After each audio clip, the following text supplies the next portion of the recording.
تفقهوا في الحلال والحرام وإلا فأنتم أعراب۔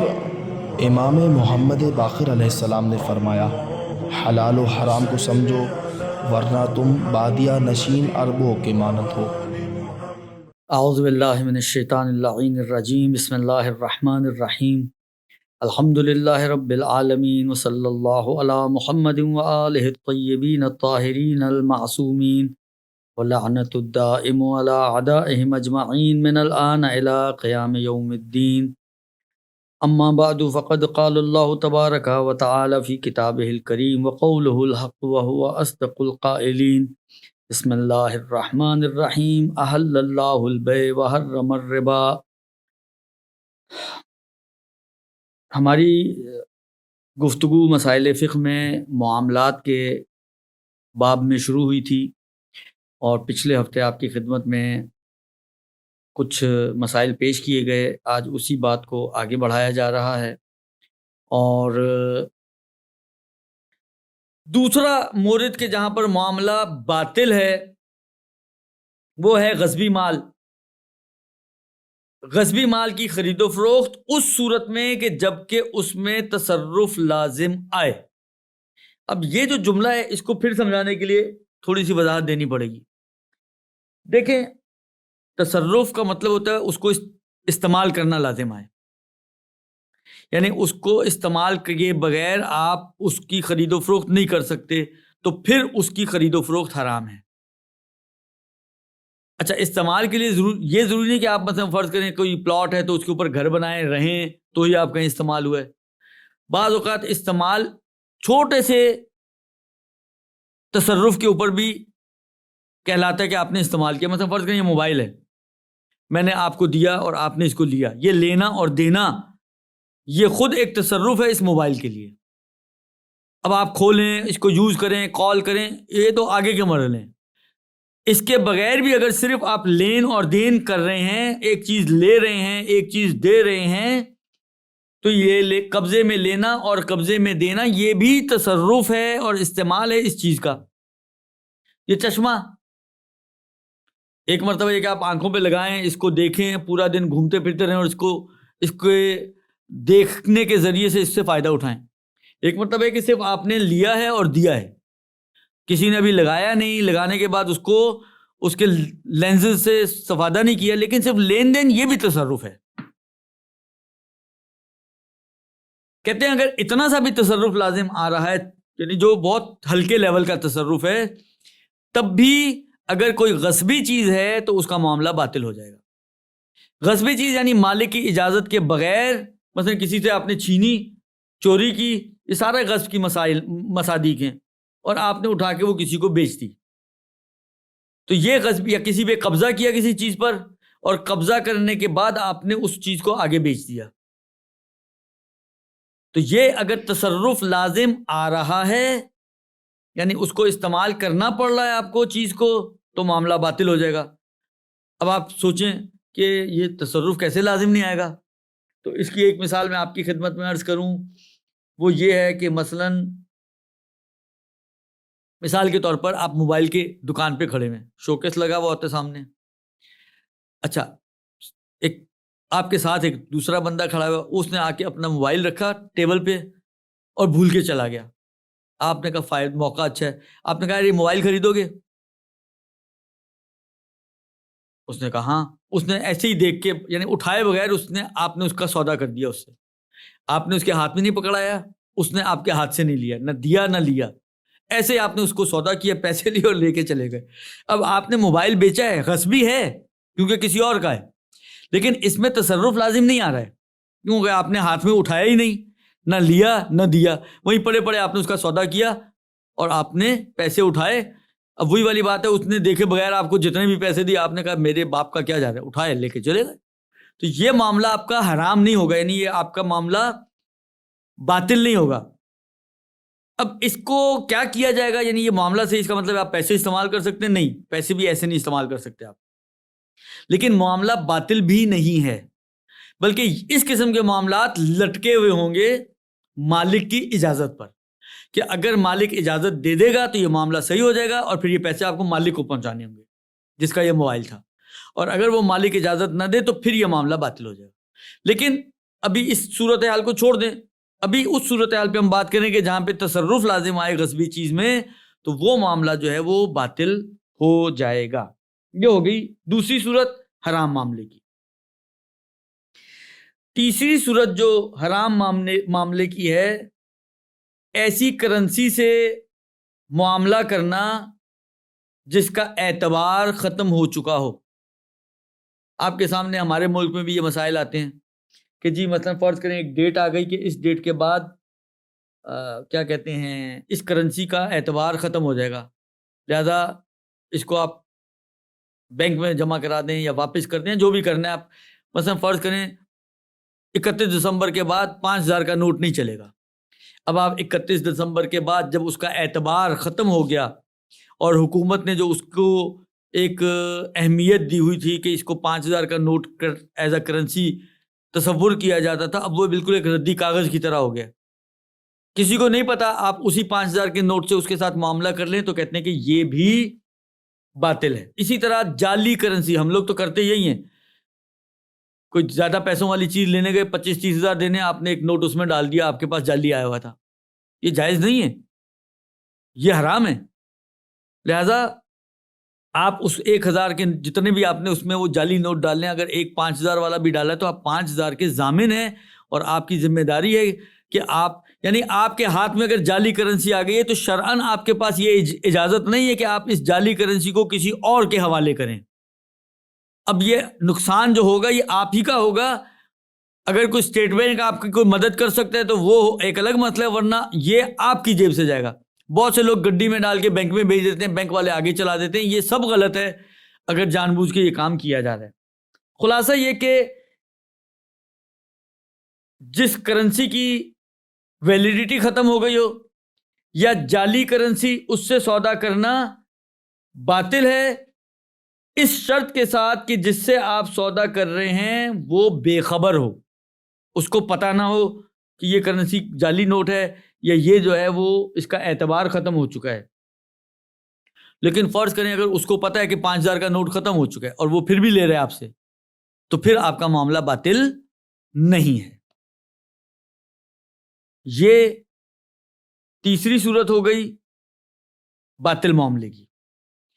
چوتھی صورت جو باطل معاملے کی ہے، فرماتے ہیں کہ ان چیزوں کی خرید و فروخت کہ جنہیں عام طور پر صرف حرام کام میں استعمال کیا جاتا ہو، یعنی جن کا استعمال ہی حرام والا استعمال ہے اور ان کی ویلیو ان کی حرام ہی کی وجہ سے ہے، مثلاً بت، مثلاً صلیب، یہ جو عیسائیوں کا کراس ہے، یا جوئے کا سامان، مثلاً تاش کے پتوں کی ویلیو اس وجہ سے کہ یہ تاش کے پتے ہیں، اگر یہ تاش کے پتے نہ ہو، خالی کاغذ اور کارڈز ہوں، تو اس کی کیا ویلیو ہے؟ کوئی ویلیو نہیں ہے۔ تو اس کی ویلیو بھی تاش ہونے کی وجہ سے ہے، اور اس کی خرید و فروخت جو ہے وہ حرام ہے، یعنی معاملہ باطل ہے۔ یا مثلا فرض کریں بت، جو ہندوؤں کے جو بت ہوتے ہیں وہ بت بنائے ہی پوجا کے لیے جاتے ہیں نا، تو ان کی ویلیو اس کے بت ہونے کے اعتبار سے ہے، جو عبادت کے طور پر استعمال ہو رہے ہیں، جو بت پرستی کے لیے استعمال ہو رہے ہیں، لہذا اس کا معاملہ باطل معاملہ ہو جائے گا۔ اسی طریقے سے وہ آلات جو لہو و لعب کے آلات شمار ہوتے ہیں، دیکھیں لہو و لعب کا معیار یہ ہے کہ وہ کام کہ جو بیہودہ کام شمار ہوتے ہیں اور آپ کو خدا سے بالکل ہی غافل کر دیتے ہیں، جیسے ناچ گانے کی محفلیں ہیں، یہ لہو و لعب کی محفلیں شمار ہوتی ہیں۔ تو اسی طرح وہ آلات جو لہو و لعب میں استعمال ہونے والے آلات ہیں، ان آلات کی خرید اور ان کی ویلیو بھی اسی وجہ سے ہوتی ہے کہ یہ مثلا فرض کریں یہ ناچ گانے کے اوزار ہیں، تو ان کی خرید و فروخت بھی حرام ہو جائے گی۔ یہ چوتھی صورت ہو گئی۔ پانچویں اور آخری صورت جو حرام معاملے کی ہے جو انہوں نے یہاں پر بیان کی ہے، اگرچہ ان 5 صورتوں کے علاوہ بھی اور بہت سارے کام ہیں جو حرام بن سکتے ہیں، لیکن یہ 5 انہوں نے جو اہم اہم بیان کیے اس کی ابھی بات ہو رہی ہے۔ کہتے ہیں وہ لین دین جس میں ملاوٹ ہو۔ ملاوٹ سے کیا مراد ہے؟ یعنی ایسی چیز کا بیچنا جس میں دوسری چیز اس طرح سے ملائی گئی ہو کہ ملاوٹ کا پتہ نہ چل سکے۔ البتہ ابھی آگے جا کے اگلے مسئلے میں ملاوٹ کی مختلف صورتیں بیان کریں گے۔ ابھی ایک عمومی تعریف کر رہے ہیں ملاوٹ کی، کہ ملاوٹ سے مراد یہ ہے کہ کسی ایسی چیز کو بیچنا کہ جس کے اندر کوئی دوسری چیز اس طرح سے ملائی گئی ہو کہ سامنے والے کو اس کا پتہ نہ چل سکے، اور بیچنے والا بھی خریدار کو نہیں بتا رہا۔ مثلا گھی کے اندر چربی ملا کر بیچنا، بیچ رہے ہیں آپ گھی، لیکن اس کو فرض کریں چربی شاید وزنی ہوتی ہے، تو اس کا وزن بڑھانے کے لیے یا اس کا حجم بڑھانے کے لیے آپ نے اس کو، تاکہ یہ لگ جائے کہ جلدی پر ہو جائے آپ کے وہ جو ہے باکس یا جو بھی ہے جس میں ڈال رہے ہیں، آپ نے جو ہے اس کو ملا کر بیچ دیا۔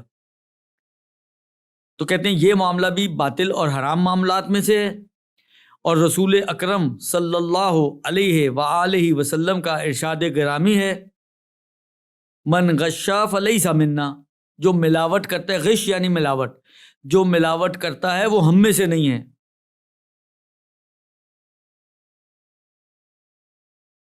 یا خداوند متعال اس کی روزی سے برکت اٹھا لیتا ہے اور اس کی روزی کے راستوں کو تنگ کر دیتا ہے اور اسے اس کے حال پر چھوڑ دیتا ہے۔ اب دیکھیں اتنی ساری چیزیں ہمارے پاس روایتوں میں موجود ہیں کہ جو بتاتی ہیں کہ انسان کی مشکلات آتی کہاں سے ہیں۔ فقر و فاقے میں کون اس وقت مبتلا نہیں ہے؟ جن کے اس قسم کے کام ہیں کہ جس میں ملاوٹ ہو سکتی ہے، تو وہ دیکھیں تو صحیح کہ کہیں وہ ملاوٹی کام تو نہیں کر رہے۔ دیکھیں خود روایت کہہ رہی ہے کہ جو ملاوٹ کر کے معاملہ کرتا ہے، تو ایک تو یہ کہ وہ مسلمانوں میں سے نہیں ہے، یعنی ہم میں سے نہیں ہے، مسلمان نہیں ہے۔ دوسرا یہ کہ خدا اس کی روزی سے برکت اٹھا لیتے ہیں۔ روتے ہیں لوگ 50,000 کی بھی کمائی ہے لیکن برکت نہیں ہے۔ برکت کا مطلب یہ نہیں ہوتا کہ پیسہ آپ کا بڑھ جائے، برکت کا مطلب یہ ہوتا ہے کہ اس کی کیپیسٹی بڑھ جائے۔ پیسہ نہیں بڑھتا، کیپیسٹی بڑھتی ہے۔ اب وہ اس برکت کو سمجھانے کے لیے ایک قصہ نقل کیا جاتا ہے کہ مفہوم ہے پورا ایگزیکٹ اس وقت میرے ذہن میں، لیکن ایک مفہوم آپ کی خدمت میں عرض کر رہا ہوں کہ رسول خدا نے مثلا فرض کریں کہ 10 درہم دیے امیر المومنین کو، جاؤ اس سے ایک لباس لے آؤ۔ امیر المومنین گئے، اس 10 درہم سے ایک ہی لباس اٹھا کے لے آئے، 10 درہم والا لباس۔ رسول خدا نے دیکھا کہ ایک ہی لباس 10 درہم کا لے آئے ہیں، کہا کہ یہ بتاؤ اے علی کہ یہ واپس ہو سکتا ہے؟ مولانا نے کہا کہ ہاں، میں ان کو بول کر آیا تھا، بات کر کے آیا تھا واپسی کی۔ کہا یہ واپس کر دو۔ اس کو واپس کروایا۔ اس کے بعد مولا کو لے کر چلے۔ میں نے کہا نا کہ مجھے بہت ایگزیکٹلی چیزیں یاد ہیں، لیکن یہ 2-3 چیزیں اس کے اندر اسی طرح شامل تھیں کہ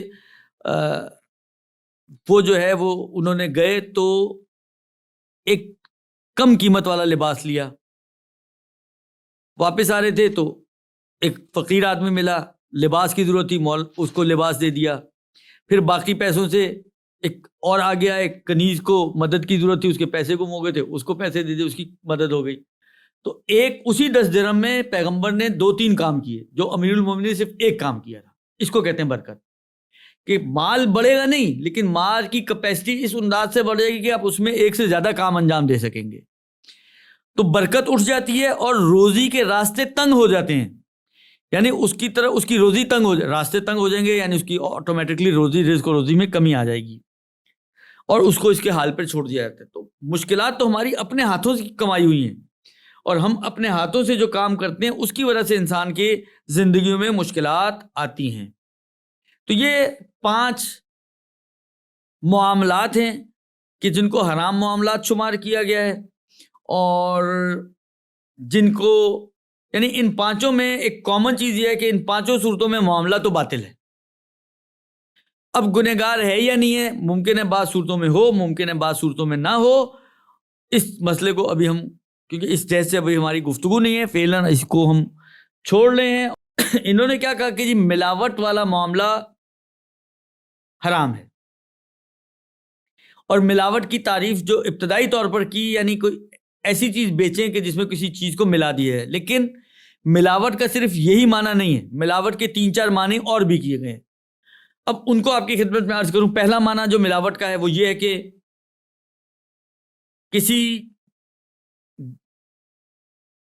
چیز میں، کسی اعلیٰ چیز میں گھٹیا چیز کو مکس کر دینا. مثلا فرض کریں آپ اچھے والے چاول بیچ رہے ہیں، لیکن آپ نے ہر پونے کلو کے ساتھ پاؤ کلو جو ہے وہ تھوڑا ہلکا والا چاول ڈال دیے، اور آپ مطلب بیچ رہے ہیں 200 روپے کلو والا چاول. لیکن اپنا زیادہ فائدہ کرنے کے لیے آپ نے کیا کیا کہ ہر پونے کلو میں پاؤ کلو گھٹیا والا چاول ڈال دیا، جو فرض کریں 100 روپے کلو والا ہے. اس کو کہتے ہیں ملاوٹ. ایک، یا کسی چیز کو ملا کر کسی چیز میں کوئی دوسری چیز ملا دیں، جیسے دودھ میں پانی، یہ بھی ملاوٹ ہے. دوسرا معنی جو ملاوٹ کا کیا گیا ہے، کہتے ہیں کہ جنس کی ظاہری شکل و صورت کو اچھی بنا کر پیش کریں، جیسے یہ سبزی والے کرتے ہیں، باسی سبزی کو پانی وانی لگا کر فریش دکھاتے ہیں. جب آپ لے کر جاتے ہیں تو آپ کو فیل ہوتا ہے کہ یہ تو باسی سبزی ہے. یہ بھی ملاوٹ کا ایک قسم ہے. تیسری قسم جو ملاوٹ کی انہوں نے بیان کی ہے، کہتے ہیں کہ ایک ایسی چیز کو دوسری چیز کی شکل میں پیش کرنا اور سامنے والے کو بتائیں. مثلا فرض کریں آپ فریم کے اوپر سونے کا پانی چڑھائیں اور اس کو سونا بنا کر بیچیں. حالانکہ سونے کا پانی میں اس کا اندر تو سارا سلور ہے نا، یا مطلب فرض کریں اسٹیل ہے، اس کے اوپر آپ نے سونے کا پانی چڑھایا تو یہ پورا گولڈ تو نہیں بن جائے گا. تو گولڈ کی قیمت تو نہیں ہے اس کی، لیکن آپ اس کو گولڈ والی قیمت پہ بیچنے کے لیے گولڈ پلیٹڈ کیا اور آپ نے اس کو بیچ دیا. یعنی اس کی ظاہری شکل کو تبدیل کیا اور ایک دوسری چیز بنا کر آپ نے اس کو پیش کیا اور اس کو بیچ دیا. تو یہ بھی ملاوٹ ہے. چوتھی اور ملاوٹ کی آخری صورت یہ ہے کہ کسی چیز کے عیب کو چھپانا، جبکہ خریدار آپ پر اعتماد کر رہا ہے کہ آپ عیبدار چیز نہیں دیں گے. مثلا فرض کریں آپ میرے پاس آئے موبائل خریدنے، اس موبائل کا فرض کریں اسپیکر کام نہیں کر رہا. اچھا، بہت سے لوگ ہر چیز کو چیک نہیں کرتے ہیں کہ ایک وائس کر کے دیکھیں، آواز دیکھیں آ رہی ہے نہیں، بہت ساری چیزیں چیک نہیں کرتے. چھوٹی موٹی چیزیں اٹھایا کھولا، اسکریچز نہیں ہیں، اس کی ٹچ کام کر رہا ہے، باقی اس کے فنکشنز کام کر رہے ہیں. کتنے لوگ ہوں گے جو پہلے کال کر کے ملاتے ہوں گے، اس کی آواز چیک کریں کہ کال میں سے آواز جا رہی ہے یا اس کی سامنے والے کی آواز آ رہی ہے، یعنی اس کا مائکرو اسپیکر بھی چل رہا ہے. عام طور پر لوگ یہ کام نہیں کرتے ہیں. اگر اس میں کوئی خرابی ہے تو اس کی ذمہ داری ہے کہ وہ اس کو بتائے، کیونکہ وہ اس پر اعتماد کر رہے کہ یہ مجھے غلط اور عیبدار چیز نہیں دے گا. اب اگر میں عیب کو چھپا کر کہ جو اچھا بعض عیوب ایسے ہوتے ہیں کہ وہ سامنے نظر آ رہے ہوتے ہیں نا، مثلا اسکرین پر اسکریچ پڑا ہوا ہے، اسکرین ٹوٹی ہوئی ہے، یہ ایک ایسا عیب ہے جو سامنے نظر آ رہا ہے، یہ میں نہیں بھی بتاؤں تو چلے گا. لیکن جو انٹرنل عیوب ہیں وہ ایسے عیوب ہیں کہ اگر میں نہیں بتاؤں گا تو پتہ بھی نہیں چلے گا اس کو، اور اس کو پتہ نہ چلنے کے نتیجے میں عیبدار چیز لے کے چلا جائے گا، جبکہ وہ مجھ پر اعتماد کر رہا تھا کہ میں اس کو عیبدار چیز نہیں دوں گا. تو اس صورت میں اگر میں عیب چھپا کر اس کو معاملہ کرتا ہوں تو یہ بھی ملاوٹ کی ہی قسم ہے اور کہلائے گا کہ آپ نے ملاوٹ کی ہے. لہذا وہ جو روایت میں ہے نا ملاوٹ کرنا، یہ چاروں چیزیں اس ملاوٹ کے اندر شامل ہیں آغا سیستانی کے نظریے کے مطابق. تو اس ملاوٹ کے اندر کیونکہ یہ چاروں چیزیں شامل ہیں، لہذا ان میں سے کوئی بھی ملاوٹ کرے گا تو اس روایت کا مصداق بن جائے گا اور پروردگار عالم اس کی رزق و روزی سے برکت بھی اٹھا لے گا، اس کی روزی کے راستے بھی تنگ کر دے گا اور اس کو اس کے حال پر بھی چھوڑ دے گا. انشاءاللہ اب کچھ اور باتیں ہیں جو اگلی نشست میں آپ کی خدمت میں بیان کی جائیں گی.